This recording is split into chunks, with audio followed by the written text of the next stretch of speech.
दोस्तों, इजराइल और हमास के बीच गाजा पट्टी में चल रहे मुकाबले के बीच इजराइल ने एक बार फिर अपनी औकात गाजा के अंदर दिखाई है। बेकसूर लोगों को तो वो खत्म कर ही रहा है, साथ ही साथ मस्जिदों को और चर्चों को भी इजराइल की सेना नहीं बख्श रही है। इसको लेकर के एक नई रिपोर्ट आई है जो चौंका देने वाली है। अभी तक गाजा के अंदर इजराइल की सेना ने कितनी मस्जिदें और कितने चर्चों को टारगेट किया है, इसके आंकड़े सामने आए हैं जो आगे हम आपको बताने वाले हैं। साथ ही साथ दो और बड़े अपडेट मैं आप लोगों को गाजा इजराइल को लेकर देने वाला हूं। दूसरी बड़ी खबर यह है कि हिजबुल्लाह ने एक बार फिर एक एंटी टैंक मिसाइल इजराइल के ऊपर फेंक कर इजराइल को भारी नुकसान पहुंचाया है। आगे इसकी तस्वीरें भी हम आपको दिखाएंगे। एक और अपडेट इस जो है मुकाबले को लेकर सामने आ रही है। हूतियों ने अब एक और अमेरिका के जहाज को पूरी तरीके से नष्ट कर दिया है।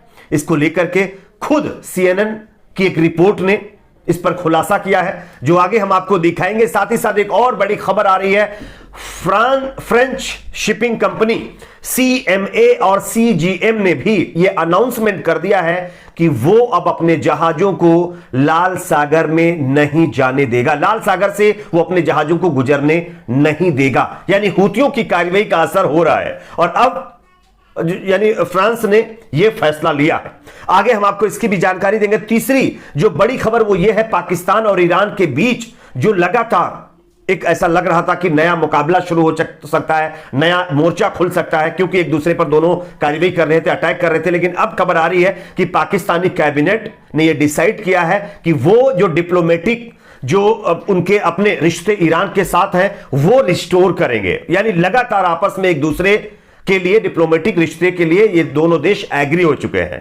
आगे हम आपको इस पर भी विस्तार से जानकारी देंगे। उससे पहले एक छोटी सी रिक्वेस्ट करेंगे दोस्तों, आपको क्या लगता है जिस तरीके से इजराइल की सेना गाजा पट्टी में आम लोगों के साथ साथ मस्जिदों को, चर्चों को निशाना बना रही है, क्या यह सही है या गलत? कमेंट सेक्शन में अपना फीडबैक जरूर दीजिए। इस वीडियो को ज्यादा से ज्यादा लाइक करिए, शेयर करिए, चैनल पर नए तो सब्सक्राइब जरूर कर लीजिए। बात करेंगे पहली खबर की। सबसे पहले स्क्रीन के ऊपर एक खबर मैं आपको दिखा रहा हूं, जर्नो मिरर की यह खबर आप देख सकते हैं।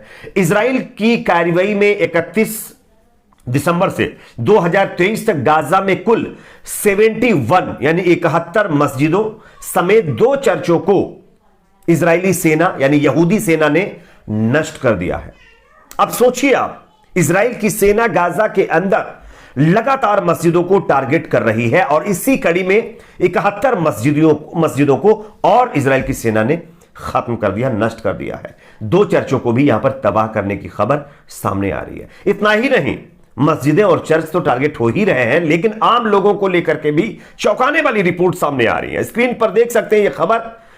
हमास की तरफ से यह दावा किया गया है कि पिछले 24 घंटे के अंदर इजरायली कार्रवाई में 165 यानी 165 से ज्यादा फलस्तीनियंस खत्म हो गए, गाजा के लोग खत्म हो गए हैं और ये जो मरने वालों की संख्या है वो बढ़कर 24,927 पहुंच गई है, यानी 25,000 के करीब टच कर गई है।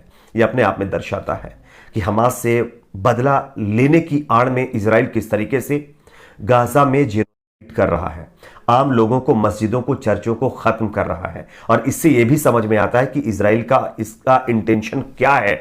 यह हमास से लड़ने के लिए नहीं आया है, यह पूरी तरीके से गाजा के अंदर आम लोगों को खत्म करके, उनको डिस्प्लेस करके अपने आप को बसाने का प्लान तैयार कर रहा है। यह अलग बात है कि मीडिया में नेतन्याहू लगातार झूठ पे झूठ बोलता जा रहा है।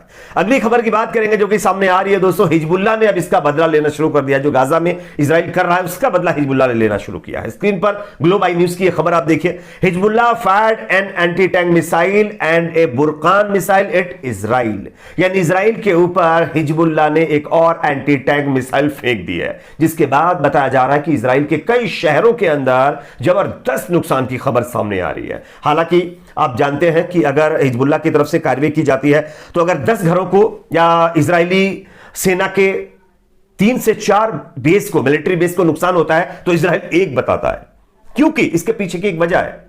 इजराइल का जितना नुकसान होता है उतना मीडिया के सामने वो इसलिए नहीं बताता है क्योंकि इससे इजराइल की जो रेपुटेशन है ना, जो वो बनाकर अभी बैठा हुआ था, अपने आप को सुपर पावर बता रहा था, उसमें गिरावट आ जाएगी। इसलिए इजराइल अपना एक्चुअल जो उसको लॉस होता है, नुकसान होता है, वो नहीं बता रहा है। एक और खबर जो कि सामने आ रही है दोस्तों, हूतियों ने कमाल कर दिया है यार।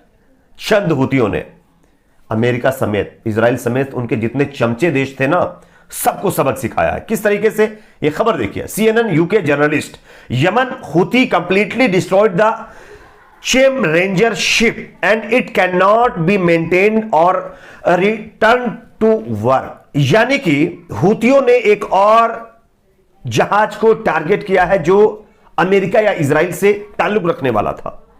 इस तरीके से इसको नष्ट किया है कि इसको रिस्टोर करना, इसको फिर से इस्टेब्लिश करना बहुत मुश्किल है। यह दोबारा नहीं बनेगा।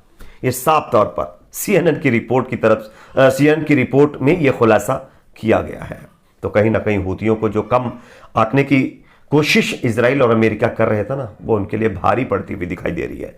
एक और खबर जो कि सामने आ रही है, फ्रांस ने अब अपनी शिपिंग कंपनी CMA और CGM को लेकर यह अनाउंस कर दिया है कि वो लाल सागर में अपनी एक्टिविटी बंद करने जा रहा है। यानी लाल सागर के जरिए वो कोई कारोबार अब नहीं करेगा जहाजों के जरिए।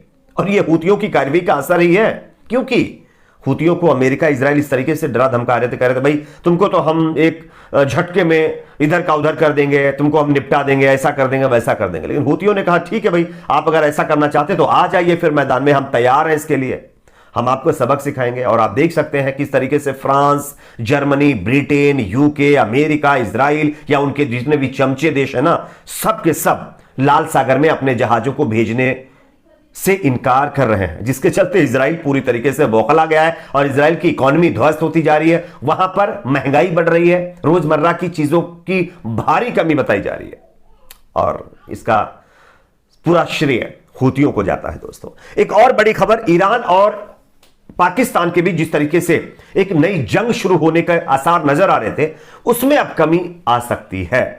खबर यह है कि पाकिस्तानी कैबिनेट ने यह डिसाइड किया है कि वो जो डिप्लोमेटिक रिश्ते ईरान के साथ हैं वो रिस्टोर करेंगे। यानी जो तमाम मीडिया में खबरें चल रही थी कि भाई ईरान और पाकिस्तान आमने सामने आ गए हैं, दोनों देशों के बीच अब नई जंग शुरू हो जाएगी, लेकिन अब इन दोनों ने मिल करके बैठ करके यह फैसला किया है कि दोनों के जो पहले जैसे रिश्ते थे उसको मेंटेन आगे रखे जाएंगे। बहुत जल्द अपने एम्बेसडर्स को भी ये एक दूसरे के साथ शेयर करेंगे। ईरान पाकिस्तान भेजेगा और पाकिस्तान ईरान भेजेगा। यानी जो डिप्लोमेटिक रिश्ते हैं वो अब लगातार बरकरार रखने की यहां पर एक तरीके से कवायद शुरू की गई है और इसमें कामयाबी मिल गई है। दोनों देश एग्री हो चुके हैं। तो कहीं ना कहीं ये मोर्चा अब कहीं ना कहीं ऐसा लगता है कि शुरू नहीं होगा, ये यहीं पर बंद होता है। इस पर आपकी क्या राय कमेंट सेक्शन में बताइए। वीडियो को लाइक करिए, शेयर करिए, चैनल पर नए तो सब्सक्राइब जरूर करें।